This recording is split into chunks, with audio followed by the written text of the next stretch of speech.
nasty to them, ladies. Just don't forget. Keep that shit classy. Let's get nasty, nasty. Let's get nasty, nasty. Let's get nasty, nasty. Let's get nasty, nasty. Spit on it, get on it. If you got enough, I flip on it. Climb to the top, do a split on it. Them bitches ain't never did this on it. Let's get nasty, nasty. Let's get nasty, nasty. Let's get nasty, nasty. Let's get nasty, nasty.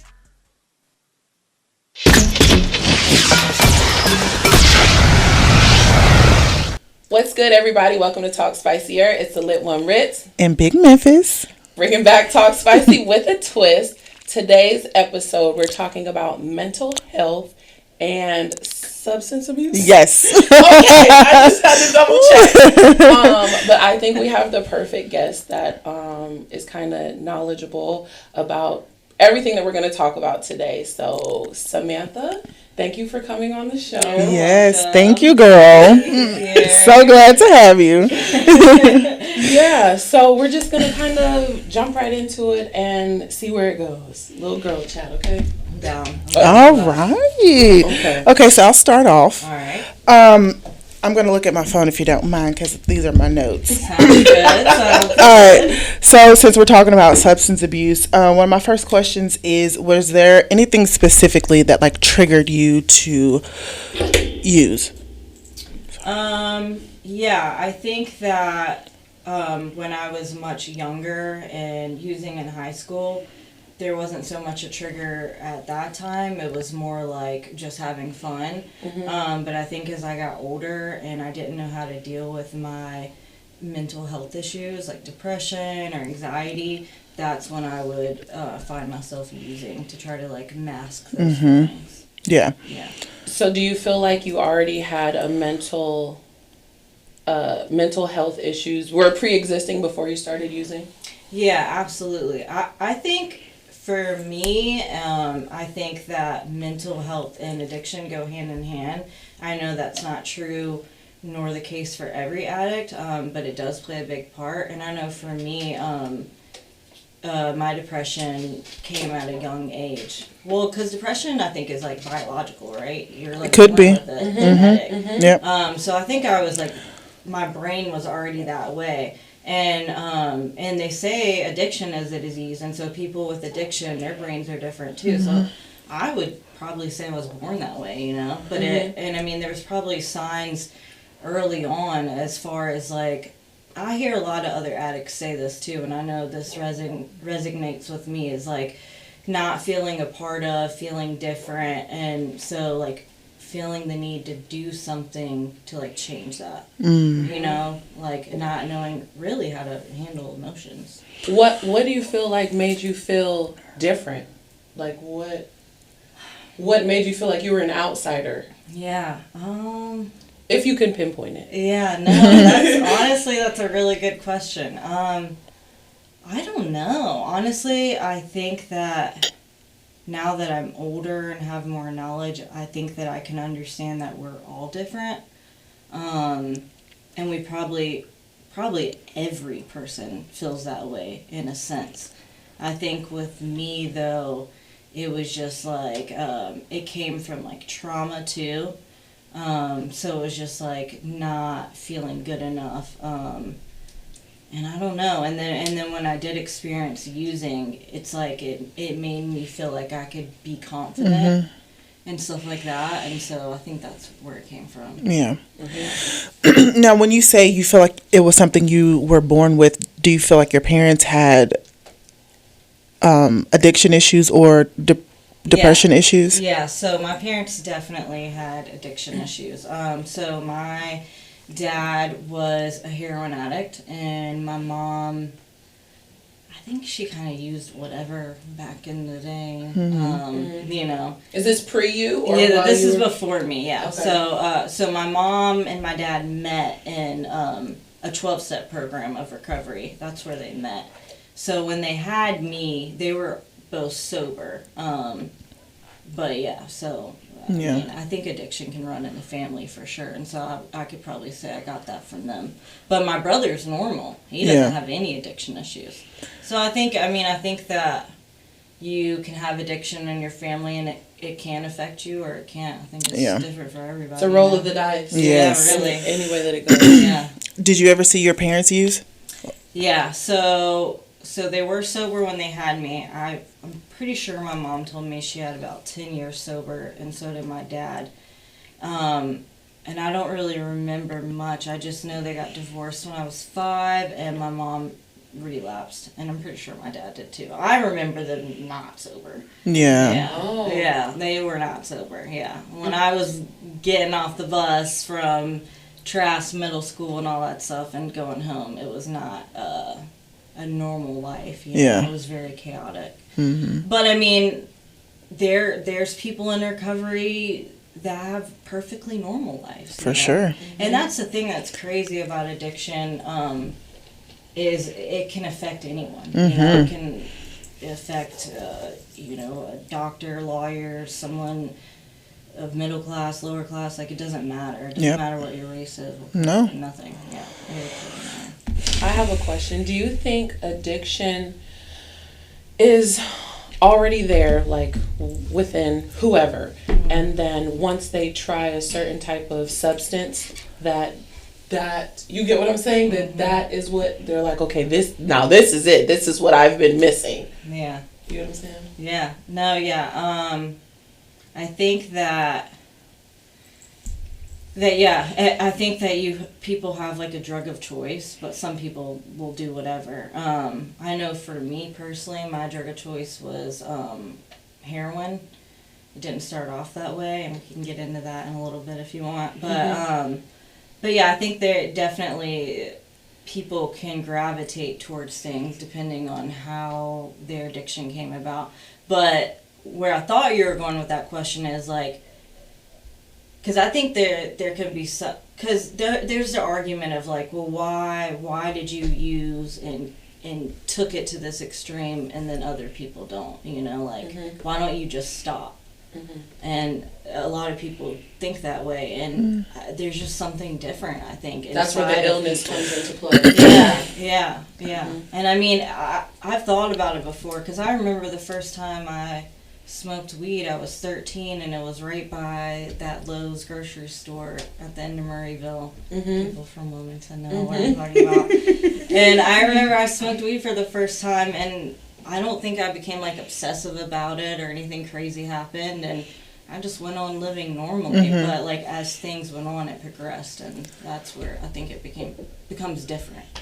Right. So did you start off with prescription pain medication? Yeah. And then it led to that. So at what point was pills not enough? Like, when did you know, like, I've hit a plateau, I need more? And did that scare you? Yeah. So I remember like dabbling in high school, like I said, smoking weed, doing pills, Xanax, lean, whatever, you know, like I did it all. Just giving it a whirl. Nothing like hard, like nothing like heroin or anything. And I mean, if anyone would have ever even brought that up to me, I would have been like, absolutely not. Right. You know, I never thought that would happen. And I remember I turned 21 and I'd gotten into a 4-wheeling accident and crushed the bones in my hand and got prescribed pain pills. And I was on, I think it was like Perk something strong. And I was on it. And I was on it for like 3 months straight. Yeah. I mean, that's what happened. Yeah, and I got addicted. And I think the difference is like a normal person would stop, you know? And me, it's just like I couldn't, you know? And so I started searching for alternative ways to get high. Yeah. And I don't even think it's a normal person. I think that once you get a feeling of that high, you want to chase it. And you want to continue to do it. Yeah. Sorry, let me look at my notes. What was the point where you went from the pills to heroin? Is that how it went? Like from the pills, and then once you were addicted to the pills, did your doctor stop prescribing them? Was it just not getting you where you felt you needed to be? Yeah, I think it was a kind of a slow progression over time. But yeah, I remember I couldn't keep getting them, so I started buying them on the streets. And you guys probably don't know this. You guys don't do pain pills. But there was a time where they started to change the formulation of pain pills. And if anyone who's watching this who does that or has an addiction problem, they'll know what I'm talking about. And they started gelling them up so you couldn't abuse them. And so I think me and a lot of people during that time, that's how it became a problem. They started using heroin because someone would say, hey, try this, it's cheaper, it's the same thing. And essentially it is similar. You know, I should know, I've tried them both. They are very similar, you know? And so, but the dangerous thing is with heroin, you don't know what you're getting. Right. You know? And so, yeah, that's how it got started. And I feel like those,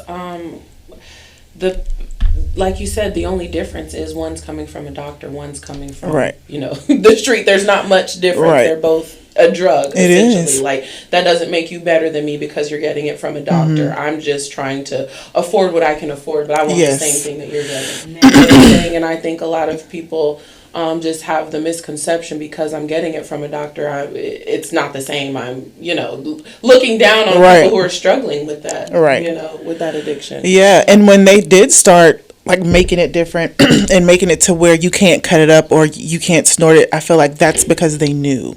Like they knew that eventually people are going to go to something different. The reason they changed the formula is because they don't want people to cut this down and snort it. But what else is next after that? Like, you know what's next. You know what I mean? Exactly. And then they're starting to make man-made stuff, which is super dangerous, you know? Have you ever overdosed? Yeah. So I've gotten very lucky. You know, when I started using, like I said, I was doing heroin. And I got sober for the first time when I was 24.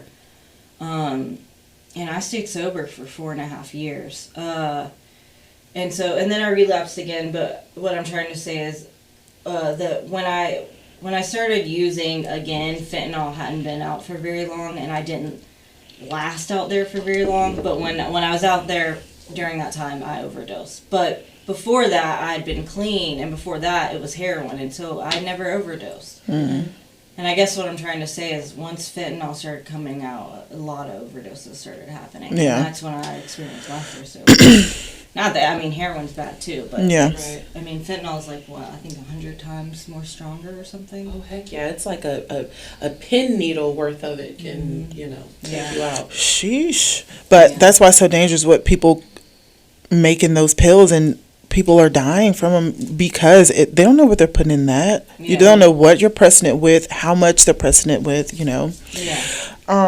So okay, after that, at what point after you got sober, did you say, you know, when did you want to try again? Because it had been 4 years. Like, what was the trigger to try again? Yeah, so I gotten sober, stayed sober for 4.5 years, and everything was going really well. I was doing good. And I think, like, I had gotten everything back that I'd lost. I was doing good in life. And alcohol is so glamorized, so socially acceptable. And so I just convinced myself that I never really had an issue with alcohol, which is true.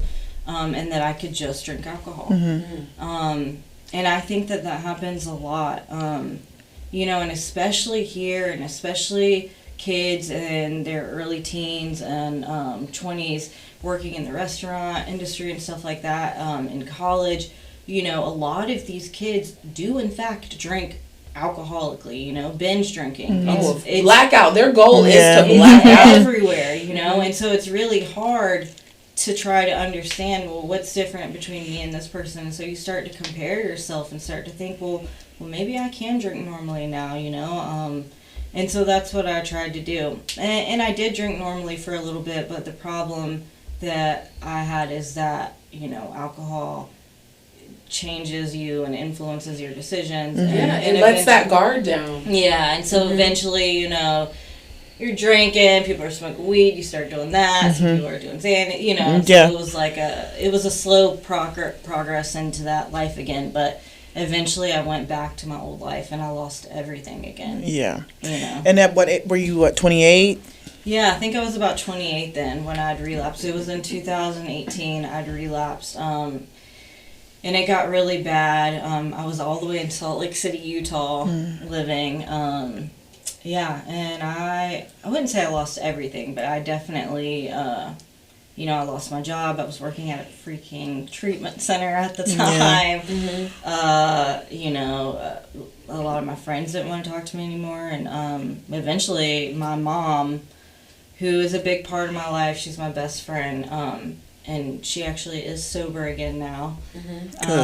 She came and got me and tried to help me. And I don't know, I had a really hard time getting back on my feet after that. I think that I felt like a failure. I didn't know how to, I didn't know how to pick myself back up again. You know? But I finally came back to North Carolina, and it's kind of a long story. But I've had a rough time. I've relapsed a lot over the years. I was gonna ask you, how many times has it been? I don't know. Countless? Yeah. Well, it was kind of like, I got sober and then had that 4.5 years, so it was like... Was that your longest stint of being sobriety? Okay. Yeah, but then after that, it was like I was in and out. Because it was like I knew there was another way to live. I knew it was possible to be sober. I'd done it before, and I knew all the good things that came with that, the friendships. I built a relationship with my higher power again, all these things. Yes. And so it's hard to go back to trying to use again when you know there's another way. Right. And so, but it was just tough, And so I ended up going to several treatment centers and going to Asheville. And that's really when my life changed. For the better?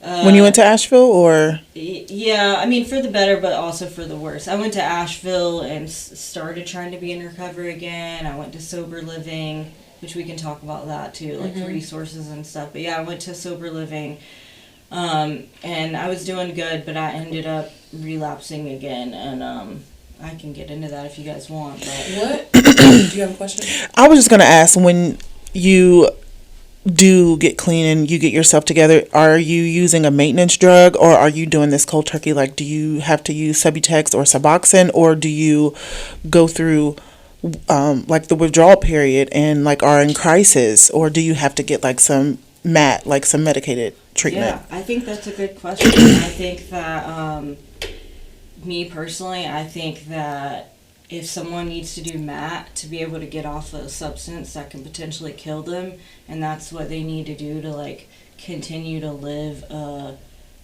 okay life, then I support that, know. But the issue is with MAT and getting help is you have to have the resources. Yeah. You have to have insurance. What is MAT? MAT is medicated assistant treatment, and there are programs out here that you don't need insurance. There are some programs like that, but say if someone is struggling with addiction and they don't feel like they can go through the withdrawal process because they're going to be too sick, they can get medicated in order to kind of get them through. It's still a form of a drug, but a lower dose to where you can't overdose.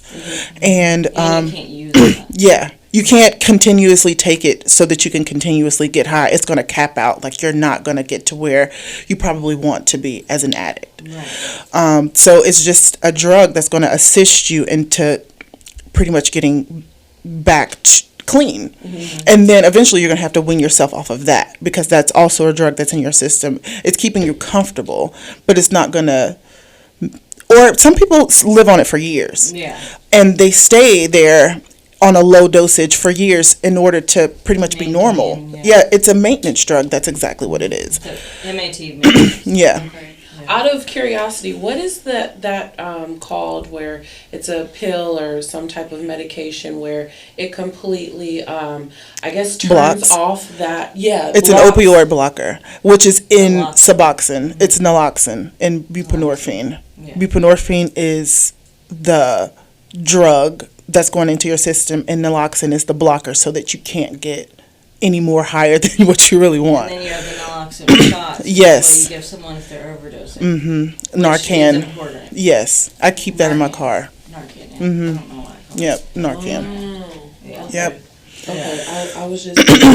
But so basically, I think what I was trying to get at with that, because I feel like I could kind of was getting confusing, is like, you know, I've relapsed a lot, but the lesson in that is that, you know, every time I relapsed, I lost more and more. You know, like I lost myself and materialistic things, my spirituality, my everything, more and more. Every time I went back out, and I got worse and worse and worse. What was like your rock bottom? What was like that point where you're like, I have to That was do one of my this. questions. I gotta do this. Yeah, that was in Asheville. So, yeah, so, you know, I had relapsed before, like I said, it's gotten bad. Heroin was my drug of choice, and I was an IV user, so I used needles, which just with that in itself brings even more complications. Right. And so it got bad at one point. I was talking to someone here earlier. You know, at one point, you know, I did strip for a little bit, and nothing wrong with anyone doing that. But it's just not normally something I would do. You know, It was out of character. It was out of my character. Yeah. I totally support people doing that though, but Right. I started to eat. Yeah, I mean, like, woman. get your money. Yeah, Look at you. I support it, but I just it was like out of my character. So and just like doing things like that, you know, like taking stuff from my mom, whatever, you know. So, but it just got worse and worse. So, anyways, when I went to Asheville, I had. So from the time when I was younger, and I think this plays into like trauma, addiction, and a lot of women have this issue too in recovery, is like codependency issues with men or dating, being in toxic relationships, because that's all I saw growing up. Yeah. I never saw a healthy relationship. Right. I didn't even know what that looked like. You know, so that was another thing for me too. So when I started to be in recovery, I started to date guys in recovery. And you're not supposed to do that, right? Like when... there's not really, I mean, there's not really a rule about it. I mean, they say in your first year to not. Right. Okay. Because you both are still trying to get healthy. There's so many, some people only want to date another person in recovery. Some people don't care. Some people don't want to date people in recovery. And I think there's pros and cons to both, right? And you're about to hear about the con here. Absolutely. So I always dated guys in recovery, and my thing, and it makes sense, you know, it's when you're in recovery, it's a lifestyle. It depends on how you live it. For me, I worked a 12-step program, so that consisted of me going to meetings, and that's where I met my friends and my social group of people. So what you could relate on. Y'all had something. Yeah, so that's what you try to find in a partner, is something that you can relate on and have something in common. Yeah. Yep. It makes sense. Yeah. And so when I went to Asheville, I started making friends, and I met a guy. Granted, I had 90 days sober, not a lot of time, and this guy, I think, probably had 30 days sober. Not that 12-month mark. No. Just saying. No. And, you know, I wasn't probably in the healthiest place, but anyways, we started dating, and, you know, like, I knew what I should be doing, but I didn't, you know, and we rushed into things, moved in, blah, blah, blah, and he wasn't a bad guy at all. The issue probably is that I probably should have taken more time to focus on myself, and I didn't do that. Against your better judgment. Against my better judgment. And, and Matt was in recovery, and, you know, I'm in recovery because I'm a drug addict, and so is he, you know, and so basically, he ended up relapsing, and we tried to, like, make it work, but... Were you staying sober when he relapsed? I did most of the time, but there was a point where I relapsed and he stayed sober, so it was kind of like this thing, but it was like we were already living together, so it was hard, and, but then 2020 rolls around, I'm already having depression, I have... you know, depression sometimes for no reason. And 2020 happens, and I just wasn't doing very good, and I don't think Matt was doing very good. And then 2020 happened and COVID, and so there was no meetings. So for people in recovery, there wasn't any resources. They started doing Zoom and stuff, but it was just like a chaotic time. That's crazy to think about because, you know, you think about COVID, that's probably the last thing most people who aren't battling with addiction think about. Yeah. But, like, so the people that are battling addiction get forgotten during times like that. Like, that's, you know, something that you need to survive at this point. That's an essential freaking for sure. service. And Zoom is so impersonal, and like for someone that's in recovery, like you don't want to do that on Zoom. Like, do you, or have you ever had a sponsor, and how important is that to you? Yeah. Well, I'll just tell you this. So me and Matt ended up relapsing, and I had relapsed several times before, but I had never relapsed with a boyfriend. And I think the mixture of like my codependency and my using, that's how I hit my rock bottom. What did that look like for you? Can you paint that picture? Yeah, I mean, you did see one picture I sent you. I sent her a picture as well. Yeah. But I mean, I lost everything. I lost my home. I lost my car. Matt lost his car, and I ended up sleeping on the sidewalk with nothing. Wow, and you were in Utah? I was in Asheville. So. Okay. How long were you out? I was homeless for probably about 5 months. Wow. Yeah. Yeah, it was bad. Like physically on the street. Yeah, like homeless. Like I slept on the sidewalk some nights. Girl. Yeah. Were you still using? I mean. Yeah. Yeah. So my mom. So when all this was going on, my mom came up there because our lease was up, and we were using. We couldn't afford to renew it. So my mom comes up there. She has no idea that I had started using, and she finds out when she gets up there. And I remember she asked me, she was like, you know, we packed up my house, and she was like, I can either take you to treatment or you're going to be living on the street. And I looked at her and said, I'll be homeless. Wow. And that's how powerful addiction is, you know? It's just like I knew I was going to be sleeping on the street. I had no idea, but I just wanted to get high. And you consciously made that decision. Yeah, it's crazy. It's crazy. crazy. Wow. But I always say, if you're not ready, no one can make you. No one can make you until you make that conscious decision yourself. Because someone constantly trying to force you, it's not going to work. You got to make that decision for yourself in order to take the next step, you know? So, yeah. From there, where did you go after the 5 months? Were you on the street with your boyfriend? Yeah, he would leave me a lot. I don't know where the fuck he would be going. We were to a warm bed. Honestly, I don't know. I started doing meth too. It got a little crazy. It was bad. I don't know. We would be leaving each other. It was crazy out there. I mean, the fact that I didn't die or somebody didn't hurt you. You know, you're a tiny girl. Yeah, I got very, very lucky. And somebody was watching out for me. And so I don't know. Just one day, I remember I was in some random guy's apartment in Winston-Salem. I don't even know how the fuck I ended up in Winston-Salem. And Matt was locked up. No, Matt was on the street somewhere, and I just was like, I've got to get some help. And so I called someone that had been reaching out to me that worked for a treatment center, and he got me, and he also got Matt into treatment. So we both went and got help. This was in 2020? Mm-hmm. Okay. Yeah. So that was in 2020. I think you asked about a sponsor. Yeah, I was asking, did you have one? Do you still have one? I still have one. I've always had one, and I work the steps. So yeah, that helps me. That's just someone that I can call for sure to help me. But what does that relationship look like with? Kind of looks like a mentor, you know, like just someone that like really like I wouldn't say a therapist, but like someone who's done it and probably been sober for a long period of time, more than likely, right? Yeah. Mm-hmm. What are some things that trigger you to? Or think about it, or I don't know. What's a trigger for you?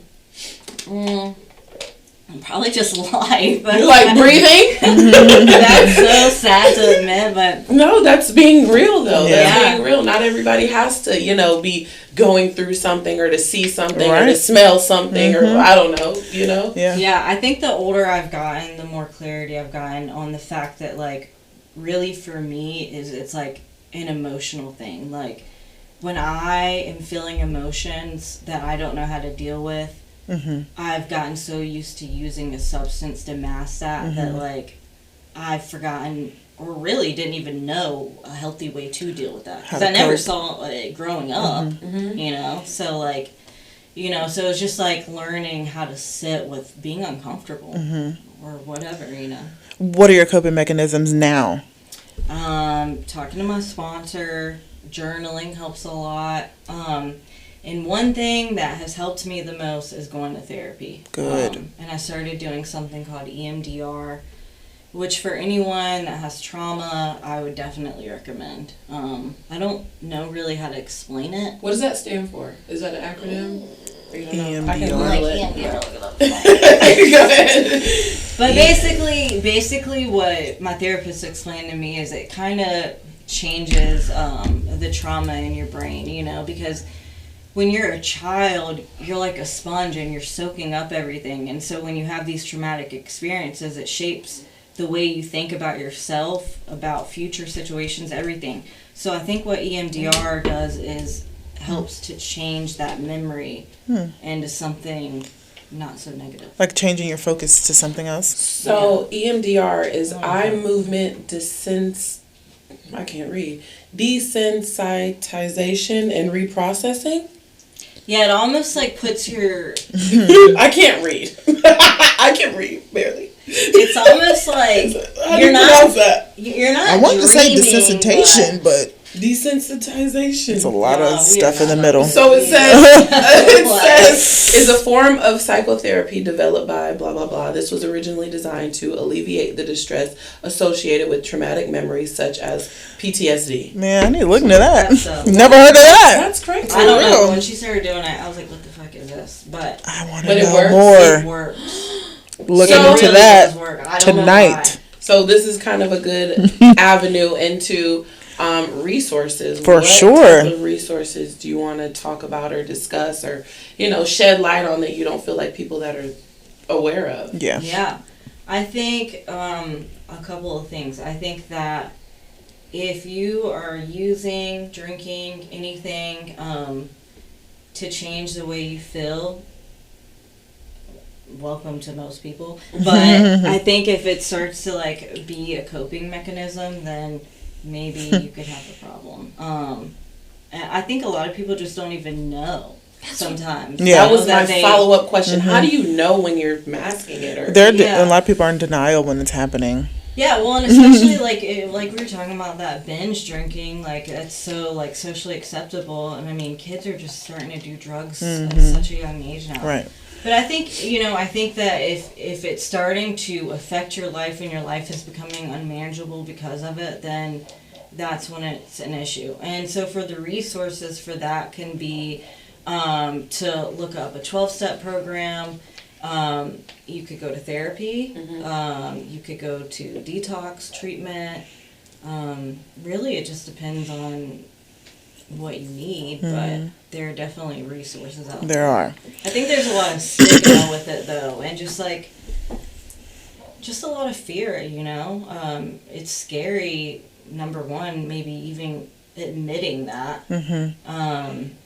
Because there's so much stigma around it. But I'll say this, I've met doctors, lawyers, mothers, fathers, all kinds of people. So, I mean, it's nothing to be ashamed about. And, if you're struggling, just talk to someone about it, For sure. Oh, and I will say this, there's a place opening in January, the latest February. It's called The Healing Place. Yes. My job is building that. Yep. I actually just got a job there. Yeah, they're hiring. I That's saw that. crazy. It's going to be a big It's old... huge. That's one of our largest projects. It's going to be so That's good crazy. for Yeah. people, especially for here in Wilmington, because we are leading in the opioid epidemic and the opioid crisis, and we're leading And they in shut down the deaths. Harbor, which was the only decon that we had that people that were. I'm excited for this. Yeah. So the healing place will be opening, and so that is going to be good if you don't have insurance. I think they also will have like classes and stuff there, meetings, so that'll be cool.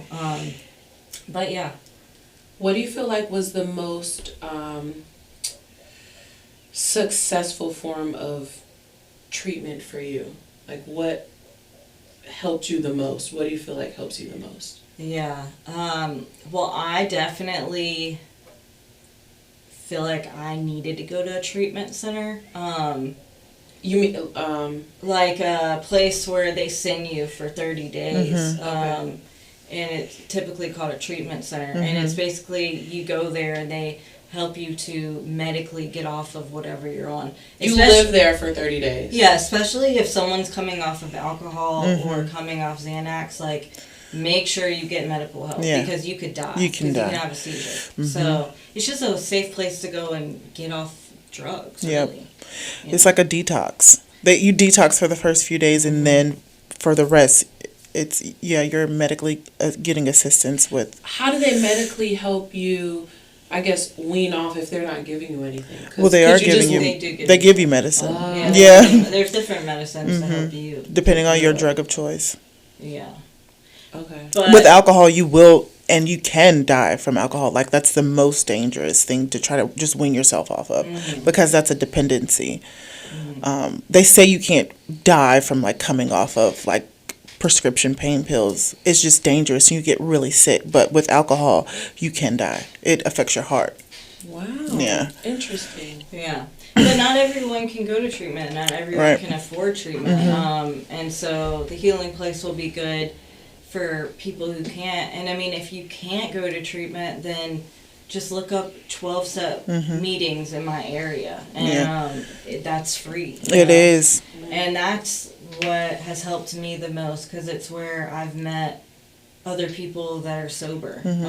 And so, that helps me. Yeah. But This is kind of backtracking, but just because you mentioned that you had started, so your first drug was weed, right? Do you feel like weed is a gateway drug?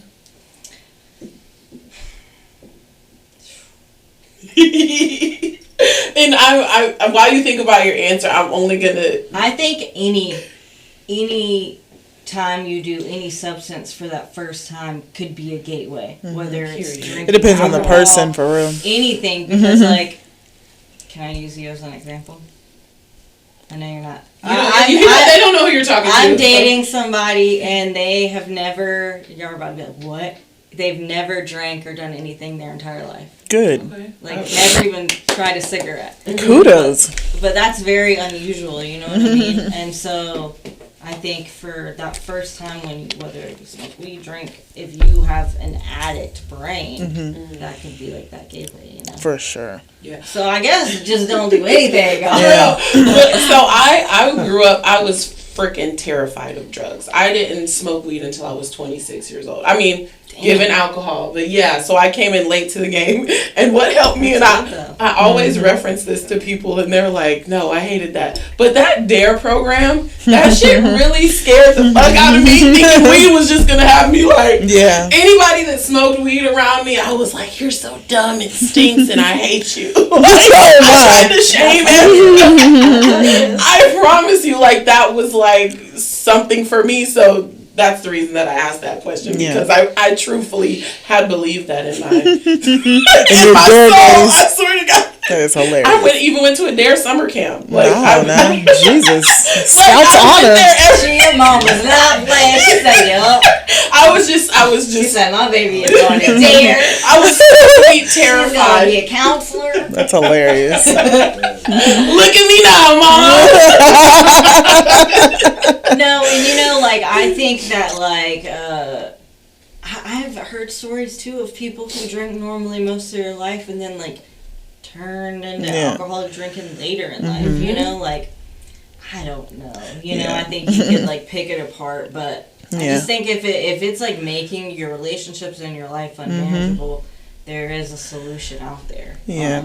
you know, and I found one that works for me. Although I had to try a couple times and Yes, fall down. that's okay. You know, Yeah. But you kept trying, and I think that's the message here is you don't have to give up, even if you, however many times you relapse, however many times, Right. you know, keep going, Yes. try again, fuck it. Right. It is And what you're it is. comfortable enough to come on here and share your story and share your success with us, and that's an accomplishment in itself. Like, some people are Definitely. ashamed. Some people can't do this yet.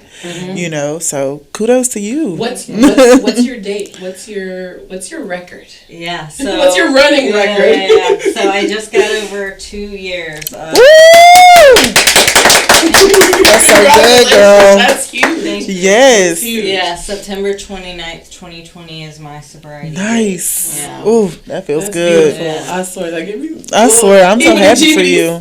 And I want to say too that, like, you know, it's not easy, you know, like, and I know you follow me on Facebook, so you probably have seen this, but, you know, when I had 30 days sober, you know, me and Matt both went to treatment. This was my boyfriend that I was with for 2 years, but he didn't stay sober, and he decided to leave, and he died. What? Yeah. And I had 30 And days sober. Yeah. I seen that, and I wasn't sure that's what happened because I didn't want to make the assumption. He He overdosed? and he was 24 years old, overdosed and died. So, yeah, and How did that affect you? It was hard. You know, I don't know. I've lost a lot of friends to addiction throughout the years. I'm sure we all know people that have died from that. But losing a partner, you know, someone that you spend every day with, it was really hard. It cuts a little more For deep. sure. Yeah, it was really hard. And then just like guilt of like using together, Yeah. things I did, you know, didn't get to talk about it, you know, but I stayed sober through that. Yeah, that's what I was about to Like, say. that's crazy. That For is- me too, that's crazy. That is perseverance, 'Cause though. Can't shit take you down now, girl. I feel, you know, like I used to use over shit like that. So Yeah. I mean, to me, that just showed like the extent I was willing to go to continue to stay sober through anything. You know, and I think it's normal to have reservations like, well, if my mom died, I don't know if I could stay sober through that. And that's normal to think that, but like, I just have to remember that like, using for me doesn't bring anything good in my life. And like, I've woken up, you know, hungover or relapsed and had so much regret, but I've never woken up sober and been like, damn, I wish I wouldn't have stayed sober. Ooh, I love that. You know, like, so it's like, I just, you know, and there's days where I do want to use, especially like smoking weed and stuff now. It's so like, they sell it at the damn, you know, so it's like, you know, but I just. Are you okay to be around it? Like, to be around weed or drinking, or do you just rather... Yeah, I can be around it. You know, even before I met my boyfriend now, I was dating people that drank and stuff. Because after that happened with Matt, I was like, I'm not dating anyone in recovery anymore. I'm only dating normal people. And so, like, I can be around someone that drinks and stuff. Do you, just because, so now you technically be an outsider looking in, when somebody is drinking, are you like, do you possibly, kind of like painting a different picture in your head? Like, that makes sense, though. Like, she might, I know some people, I'm like, y'all are alcoholics.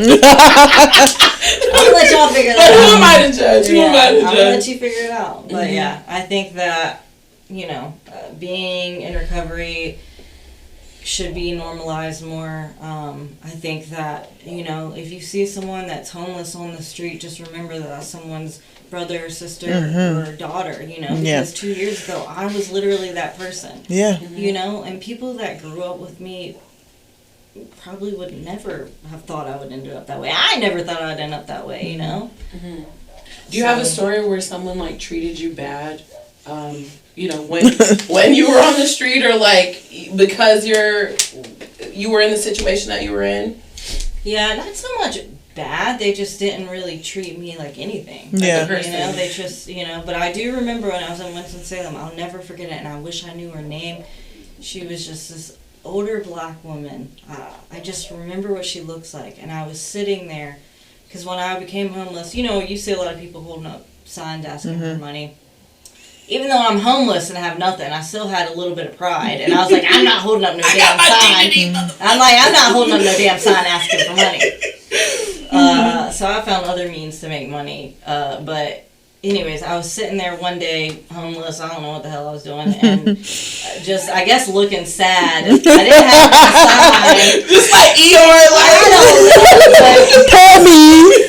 I don't know, but this woman comes up and hands me $100 bill and just hands it to me, and I don't even remember if she even said anything. It was like an angel and just walked away. And then after that, I guess other people saw her do it, and they're like, "Damn, she must need some money," and they start handing me money. Thank you. And I'm just like, "Yeah, You get a car. I'm like, thanks." And I would like to tell everybody I used that money to go buy a Bible and get Hygiene products.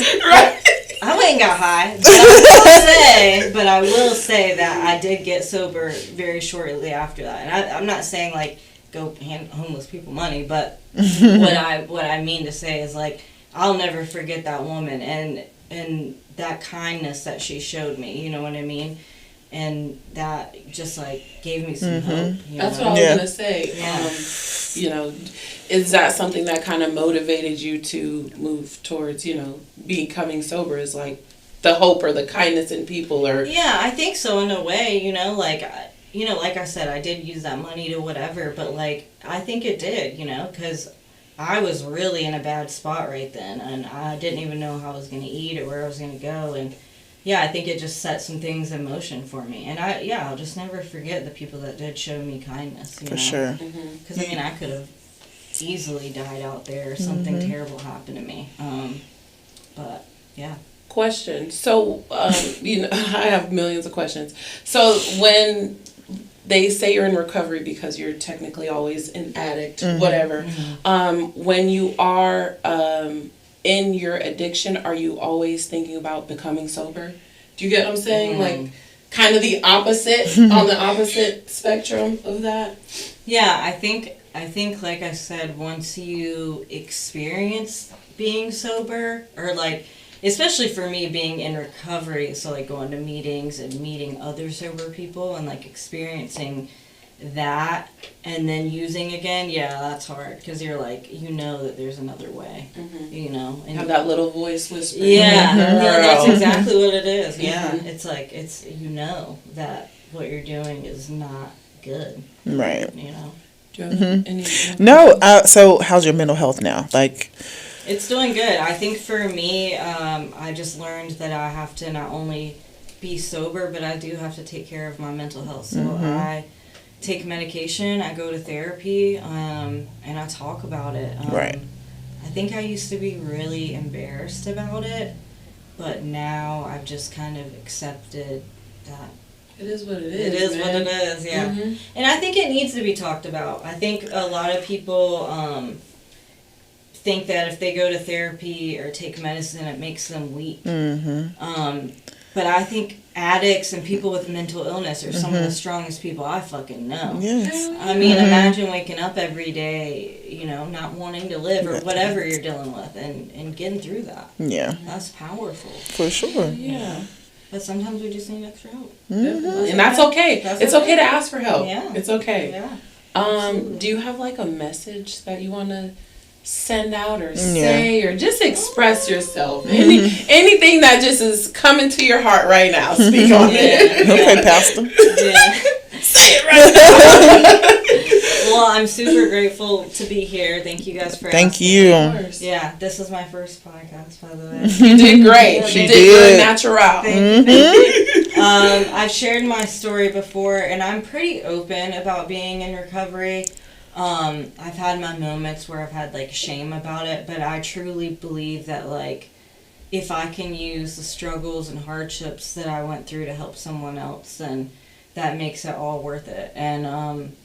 And that's a big part about being in recovery is it's about helping other people, So I just try to use my knowledge to help other people, try to not be so selfish and self-centered, just try to be a good person.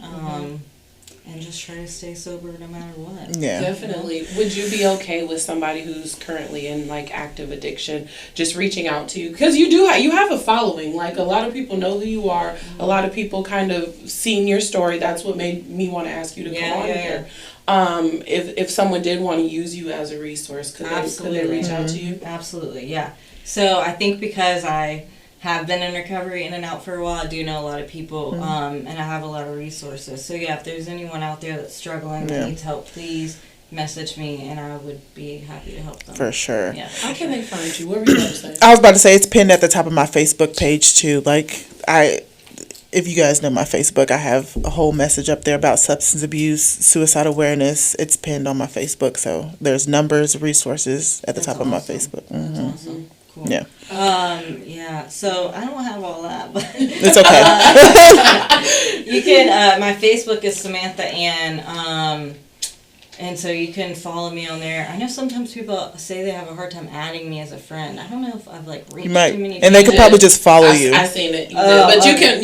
Yeah, they can just follow. Yeah, and then just message me on there, and I'll get back to you. And if you don't have insurance, we can figure something out. There's all kinds of resources. It is. I just think that if you're struggling, I don't want anyone to feel alone because we've all been there. So you can't get help if you don't ask for help. If they don't know you need help. that's true. And if you're not even sure if you're an addict, just you can even message me and talk to me about it. I mean, that's something you kind of have to figure out on your own, but. I mean, I feel like sometimes people just need to ask questions to kind of understand. So, Yeah, 9 times out of 10, if you're questioning it, something's going on. Yeah, absolutely. Touche. And that's why I wanted you on here, because I was just curious. I wanted to know. I wanted to educate the people. I wanted to educate myself. It's just a topic that isn't talked about. Like you said, it's very taboo in the Black community. It just kind of gets brushed under the rug. People are just called crackheads or dope fiends or whatever, and that person just needs help. You're no better than them. You're no one to pass judgment. Yep. Anything else you want to say? No, I'm just grateful to be here. You did so good. I'm glad no one gave up on me, and so now I hope that I can do that for someone. For sure, I'm proud of you. And thank you for sharing your story on my platform. I appreciate Yes, thank you. No, this was fun. Thank you very much. Yes, thank you. No, I'm proud of you. I'm happy to hear your story. Congratulations. Yes. Thank you. On your continued success. For sure. Glad you don't have to see me running up and down Market Street. Crazy. You won't see her. Y'all won't see me. I'll snatch you up. Right. Get in this car. I know where to take you. You little, I can get in here. For real. So go ahead, like, subscribe, share, TalkSpicyHER on all platforms, Facebook, Instagram, TikTok. Reach out to us if you need resources. I'll point you in her direction. You know what I'm saying? Absolutely. So that's it. Bye. Bye. That was good. For sure. I like that. Keep that shit classy. Let's get nasty. Let's